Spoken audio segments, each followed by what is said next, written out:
Welcome বন্ধুরা, আজকের এই ভিডিওতে আপনারা দেখাবো ডিপিটি টেস্ট মানে ডাই পেন্টেন্ট টেস্ট কি এবং এটা কিভাবে ওয়েল্ডিং এর স্ক্র্যাক ক্র্যাক বা সারফেস ডিফেক্ট চেক করতে ব্যবহার করা হয়। তো আমার যে টুলসগুলো লাগে সেগুলো নিয়ে নিলাম। নিয়ে নেওয়ার পরে সব থেকে প্রথমে যেটা আমাদের করণীয়, লোহার উপরে যে কার্বনটা থাকে ওটা পুরো ভালোভাবে পরিষ্কার করে নিই। তারপরে আমরা পেন্টেন্ট নিয়ে নিলাম। পেন্টেন্ট নিয়ে পরিষ্কার দেখতে হবে হয়েছে কিনা। তারপরে অ্যাপ্লাই ডাই পেন্টেন্ট মানে এটা একটা লাল বর্ণের রং মতো, এটা একদম ছিদ্রের ভিতর পর্যন্ত পৌঁছে যায়। তারপরে আমাদের করণীয় কি হবে, তারপরে আমরা একটা শুকনো ভাঙায় এই ক্লিনারটা নিয়ে নেবো। ক্লিনার নিয়ে হালকা করে মুছবো, উপরের যে অংশগুলো আছে এক্সট্রা পেন্ট সেগুলো ক্লিন করতে হবে। তারপর 10 মিনিট মতো ওয়েট করবেন আপনার, 10 থেকে 12 মিনিট। 10 থেকে 12 মিনিট ওয়েট করার পরে এবার আমরা মেন যে জিনিসটা ডেভেলপারটা আমরা তার উপরে অ্যাপ্লাই করব।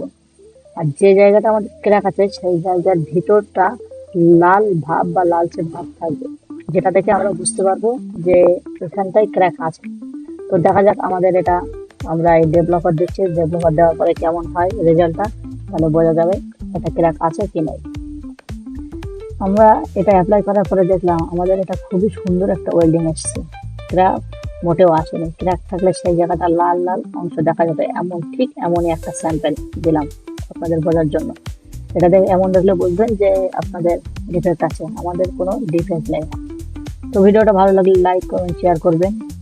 তো ধন্যবাদ বন্ধুরা।